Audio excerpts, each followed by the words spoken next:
Good morning, welcome to the Words of Hope. I'm Art Velasquez, your host, and today we will talk about the season of life. Psalm 71 verse 17 to 18 in King James Version, it says, O God, thou hast taught me from my youth, and hitherto have I declared thy wondrous works. Now also when I am old and gray-headed, O God, forsake me not.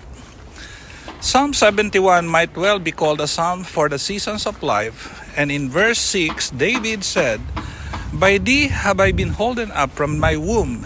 Thou art he that took me out of my mother's bowels.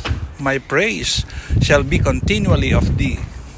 He acknowledges God's watch care over him from his birth and through his early days. And in verse 17, he says that God had taught him from his youth. He no doubt was taught by his mother, whom he described as being God's handmaid, and he was taught by the unfolding of divine providence in his life. He learned about God's enabling grace when he killed a lion and a bear, and he learned that the battle is the Lord's when he gained victory over Goliath. He learned that God alone was his defense when he was hated and pursued by King Saul.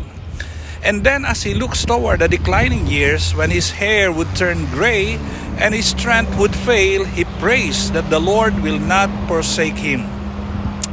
The changes that come with an old age, he is not absorbed with his own problem.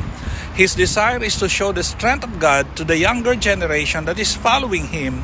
And in fact, he says, My tongue also shall talk of thy righteousness all day long.